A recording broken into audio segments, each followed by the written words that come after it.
You know the speech? We've all heard it at some point. Oh, definitely. Maybe you were 18, sitting in a folding chair out on a football field somewhere, wearing that hot polyester gown. Sweating through it, yeah. Right, sweaty.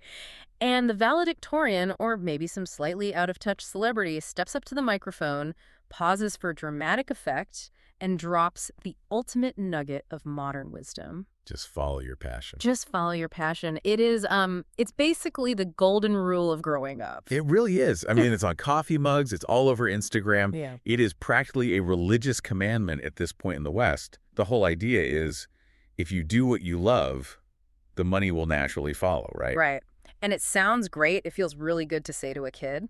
But today, we're going to look at a stack of research that suggests this advice might actually be, well, a trap. A trap is a really good way to put it. For this deep dive, we are looking at some fascinating source material, specifically a paper by Dr. Jonathan Westover titled Bridging the Youth Career Aspiration and Labor Market Gap. And what we're going to see is that telling kids to just follow their passion without giving them an actual map of the real world is creating this massive economic and personal train wreck. The completely avoidable train wreck, too. The core concept Dr. Westover outlines is called aspiration-demand misalignment. Which I know sounds like heavy corporate speak. It does, but it's actually really tragic when you break it down. It basically means that what young people dream of doing has almost zero overlap with what the world actually needs them to do. And we should clarify, this isn't just a few kids getting niche liberal arts degrees and, struggling to find a job for a few months. No, not at all. This is a structural failure. Yep. We are essentially mass-producing disappointment. It starts way earlier than college, back when kids are first dreaming up their futures based on really bad information. So our mission for this deep dive is to figure out exactly how we got here. Why are millions of students aiming for jobs that simply don't exist? What is the actual cost of that disconnect for you, for the economy, for everyone? And then we're going to look at the fixes, because we aren't just here to complain about the problem. Definitely not. We'll be looking at evidence-based solutions, things like the GPS approaches used in countries like Finland, Germany, and Singapore that are actually fixing this gap. Exactly. It's really about replacing that sort of blind passion with informed purpose. So let's start with the sheer scale of the problem. I think there is this general assumption that the job market is naturally efficient. The old invisible hand theory. Right. The idea that if society needs welders, the wages for welders go up, people see the money, and boom, they become welders. Problem solved. Yeah, but the invisible hand is, well, it's broken. Or at the very least, it is completely invisible to teenagers. How so? Well, if you look at the OECD PISA data, and this surveys adolescents across 41 different countries, you see this huge phenomenon that researchers call the narrowing of expectations. Narrowing implies some kind of funnel. What does that actually look like in the numbers? It looks like a massive traffic jam. In many of these places, over 50% of all students are competing for a list of just 10 occupations. Wait, pause right there. Half the entire student population is aiming for just 10 specific job titles. Yes, half. And you can probably guess what those jobs are. Let me guess. Doctors, lawyers. Doctors, lawyers, professional athletes, and increasingly, media personalities or influencers. Wow. So you have this massive crowd of kids trying to squeeze through a tiny, tiny door labeled celebrity or surgeon. While right next to it, there are giant barn doors wide open, leading to high-paying, stable careers in logistics, renewable energy, advanced manufacturing. And nobody is walking through those doors. Nobody. It creates a massive bottleneck, intense competition for a tiny sliver of the economy, and massive labor shortages everywhere else. It's wild. In many places, 50% of students are fighting for professions that employ less than 10% of the actual workforce. Is this just kids being kids, though? I mean, I wanted to be an astronaut until I realized I get terrible motion sickness in the backseat of a car. That's a classic example. But no, it's not just immaturity. It's something called visibility bias. Think about a 15-year-old's daily life. Who do they actually see working? Well, they see their teachers. Right. They see their teachers, their doctor, and they see the people on their screens. Actors, athletes, influencers. They do not see the supply chain analyst who made sure their new phone arrived on time. Precisely. Those jobs are invisible to them. And you cannot aspire to be something if you don't even know it exists. The source material highlights a really eye-opening case study from Latvia that illustrates this perfectly. Latvia is a pretty modern economy, right? It's very modern. But the disconnect there is severe. The data shows students are heavily focused on those visible, passion-driven fields, so arts, humanities, social sciences. And the invisible fields, the ones the economy actually needs. Things like ICT information and communications technology and the energy sectors have rock-bottom interest levels from students. Even though those are the highest growth areas. Exactly. But surely someone is telling them this, right? Like a counselor sitting them down saying, hey, kid, look at the starting salary for renewable energy tech versus a graphic designer. You would certainly think so. But here is the stat from the report that really jumped out at me. In Latvia, only 17% of students reported having an individual conversation with a professional career counselor. 17%. Yeah. So more than 4 out of 5 kids are making literally the biggest financial decision of their lives, deciding what to study and how much debt to take on without talking to a single expert. Essentially, yes. They're just flying blind. And to give you some context, the OECD averages around 55%. Which still isn't great. Half the kids are still just guessing. Right, but 17% is practically zero institutional support.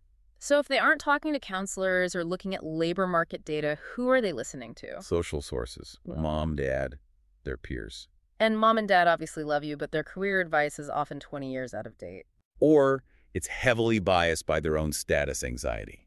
Parents very often push for prestige degrees, law, academia, because that is what success looked like back in 1990. They aren't looking at labor market projections for 2030. Which brings us perfectly to that core concept Dr. Westover discusses in the paper, ikigai. Yes, I love this concept. Me too. It's a Japanese Venn diagram for a happy, purposeful life. Exactly. It consists of 4 overlapping circles. First, what you love. Second, what you are good at. Third, what the world needs. And fourth, what you can be paid for. And that standard follow your passion advice basically completely ignores the bottom 2 circles. Completely ignores them. We tell kids to focus entirely on what they love and maybe what they're good at. We treat what the world needs and what actually pays a living wage as total afterthoughts. We just cross our fingers and hope the circles magically overlap later. And when they don't, You get the aspiration-demand misalignment, and the fallout from that is brutal on multiple levels. let's start with the organizational level, the economy. For companies, it means they literally cannot find people to hire. The paper notes that European employers are reporting it takes 6 months or more just to fill basic roles in skilled trades or ICT. That totally stalls innovation. But for the individual student, that's where the real tragedy is, I think. It is profound betrayal. Imagine you are a young person listening to this. You did exactly what society told you to do. You studied hard, you picked a major you were passionate about, you graduated, and then the market looks at you and says, we don't need you. So you're left with the student debt, the expensive degree, and you're working at a coffee shop. Right. It leads directly to underemployment, lower lifetime earnings, and really significant psychological distress. You feel like the system lied to you because, by omission, it kind of did. We're calling this information poverty. We are starving young people of the actual data they need to survive in the modern economy. But there is another layer to this poverty mentioned in the report, the AI silence. This is another truly shocking number from that Latvia study. Only 8% of students reported having regular discussions at school about how AI and automation are going to impact the future of work. Only 8%. That seems borderline negligent right now. It is. We all know AI is going to completely reshape the workforce in the next 5 years, let alone the next 40 years these kids will be working. So what's the implication of keeping them in the dark about that? It creates a massive false sense of security. Students might be choosing careers that feel safe to them right now.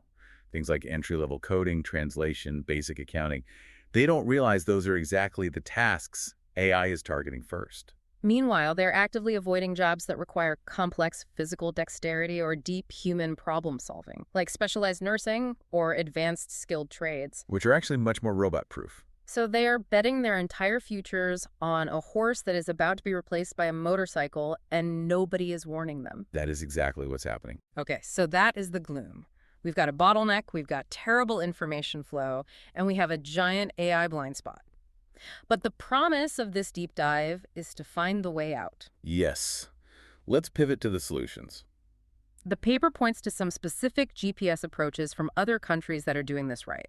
Let's start with comprehensive guidance. The evidence is just overwhelming here. Early professional guidance works. There's a UK study cited in the research that found getting quality career guidance before age 16 makes students 30% more likely to find employment that actually aligns with their skills. 30% is a massive jump. Who is doing this best globally? Finland is really the model here. They have something called universal entitlement, meaning every single student gets comprehensive guidance by law. But the real key isn't just that the program exists, it's the ratio. How many students per counselor in Finland? About 250. That is incredibly low. I mean, in a lot of high schools here, that number is closer to 500 or even 1,000 kids to one counselor. Exactly. At 1 to 1,000, that counselor isn't a career coach. They are just an administrator, making sure you have the right math credits to graduate on time. Just pushing paper. Right. But in Finland, because the ratio is so tight, they can actually do the job. And they are specialized professionals. They have graduate degrees specifically in career development. So they actually understand the labor market. They aren't just an English teacher doing this on their lunch break. Precisely. They can sit down with a kid who loves video games and say, okay, you love gaming.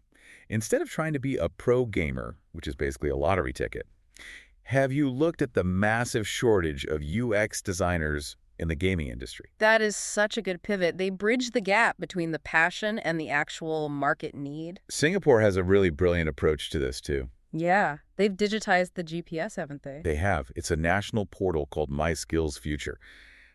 But the genius part is that it is embedded into the curriculum from primary school all the way up through graduation. So it isn't just a panic button you hit in the 12th grade when you realize you need a job. No, it is a continuous multi-year conversation. It normalizes the idea that you need to be constantly checking the map, seeing what jobs are growing, rather than just driving blind until you hit a wall. I really like that. But sometimes, you can't just be told about a job. We talked earlier about visibility bias. You have to actually see it to believe it. You can't be what you can't see. And that brings us to the second big solution in the research: test drives or work-based learning. The source had a fascinating statistic about employer interactions. Yes. Students who have 4 or more meaningful interactions with an employer, so that means mentoring, job shadowing, actual internships, they are significantly less likely to become NEET. NEET. Let's define that for the listener. It stands for not in education, employment, or training. Basically, young people who are completely disconnected from the economy. And just 4 interactions changes that trajectory. Just 4. It demystifies the workplace. And the undisputed heavyweight champion of this model is Germany. Absolutely. The German dual vocational training system. It is the gold standard globally. About 50% of all German youth enter apprenticeships. Half the population. That is a massive cultural difference compared to the university or bust mentality we see in so many other places. It really is. And the result speaks for itself. Their youth unemployment rate stays consistently below 6%. But we have to be really clear about what an apprenticeship there actually means. These aren't just factory tours where a kid walks around with a hard hat for an hour. Right. It's not a Tuesday field trip. It is a real job. You are an apprentice. You spend part of the week in a classroom learning the theory, and part of the week on the floor working, getting paid, and learning real, tangible skills. So by the time you're 20, you have 0 student debt. You have a recognized industry certification, and you already have a professional network. It's incredible. But let's address the elephant in the room here. In a lot of countries, vocational school has a serious stigma attached to it. Yeah, the paper ceiling. It's often seen as the consolation prize for kids who just weren't smart enough for a traditional 4-year college. Which is completely backwards. Right. But that bias is real, and it leads to the third solution the paper discusses: changing the narrative. It is fundamentally a marketing problem. How do you market plumbing to a generation that desperately wants to be TikTok influencers? You start by telling the truth about what the job actually entails today. The research shows that if you describe a trade job simply as manual labor, interest from high-achieving students immediately drops. Makes sense. But if you describe that exact same job as problem-solving, innovation-driven, and entrepreneurial, which modern trades absolutely are, interest spikes by 20 to 30% among those same students. That is fascinating. Just changing the vocabulary works, because a modern HVAC technician isn't just banging on rusty pipes with a wrench anymore. Right. They are diagnosing complex thermodynamic systems using digital diagnostic tools and software. Calling it hydraulic infrastructure management sounds a lot more appealing than plumbing. And it's also just a more accurate description of the complexity involved. Exactly. The UK actually ran a really successful campaign called Not Going to Uni. They used social media to celebrate apprenticeships, Showing smart, successful young people choosing that path. showing that it was actually the smarter financial decision, not a fallback plan. But sometimes the barrier isn't just the image, sometimes it's straight up cash. True. If you literally can't afford the initial tools or the training fees, you're stuck, no matter how good the branding is. The report highlights Canada's approach to this. They offer apprenticeship incentive grants. It's literal cash in hand for completing specific training milestones. And New Zealand has a similar policy, the fees-free initiative. Right. Covering the entire first year of tertiary education or specialized training, it dramatically lowers the risk for the student. It basically says, go ahead and try this path. If it turns out it's not for you, you aren't going to be bankrupt. I want to circle back to the tech piece we touched on earlier, the AI silence. If schools aren't talking about automation, how do we actually fix that in the classroom? We need massive improvements in tech literacy, but not the way we usually think about it. It is not just about telling everyone they need to learn to code Python. Because basic coding is actually something AI is getting very, very good at doing itself. Exactly. So what should we be teaching them instead? We need to teach a skills taxonomy. We need to help students distinguish between automatable skills and durable human skills. Give me an example of the difference between those two. Okay, think about writing a standard legal contract. An AI can generate a flawless draft of that in about 3 seconds. Right. But negotiating the delicate nuances of that contract across a table from a client who is emotional, irrational, and maybe a little scared, that requires deep empathy, ethical judgment, and complex strategic thinking. Those are the durable human skills. Yes. So instead of just asking what job pays the most, Yeah. young people need to be asking, what can I do that a robot fundamentally cannot do? That is a great reframe. Industry leaders are already stepping up here. Programs from companies like PwC and Microsoft are being rolled out to help schools teach this exact taxonomy. The goal is to show students how to work collaboratively with the technology, augmented intelligence, rather than choosing a career that is on a direct collision course with automation. So we have the GPS approach with better guidance. We have the test drives with work-based learning. We have rebranding the trades, and we have tech literacy. But reading through Dr. Westover's paper, it really implies this isn't just a one-and-done fix. No, you can't just run a clever marketing campaign for 6 months and solve the labor market gap. It requires long-term systemic fixes. It requires a permanent feedback loop. We have to permanently connect the dots between the education system and the actual economy. And that really starts with data democracy. If we want to cure information poverty, we need accessible, transparent data. The U.S. actually has a brilliant platform for this called OneNet Online. Have you ever used it? I haven't, no. It sounds like something only labor economists or data nerds would know about. It shouldn't be. It is incredible. I always describe it as the Zillow of the labor market. You can look up literally any job and see real-time granular data. Like what kind of data? Is this specific field growing or shrinking? What are the exact software skills needed? What is the median pay in my specific zip code? See, that seems like something every single high schooler should have bookmarked on their phone right now. Like, before I declare this major, let me just check the Zestimate on this career path. It should absolutely be the home page of every school library computer. But just throwing data at kids isn't enough on its own. You need what the paper calls the 3 pillars to make the whole system function. Break those pillars down for us. First is dialogue. Employers and educators actually have to sit in a room and talk to each other. So the university actually knows what skills the local businesses need to hire for next year. Right. The Netherlands has an entire organization called SBB specifically dedicated to this. They facilitate constant conversation so the school curriculum perfectly matches the real-time market needs. Makes total sense. The second pillar is intelligence. That is the real-time data platforms like OneNet we just talked about. And the third pillar, which is quite rare but incredibly powerful, is feedback. Meaning tracking what actually happens to the students after they graduate? Yes. Denmark has an amazing system for this called Education Zoom.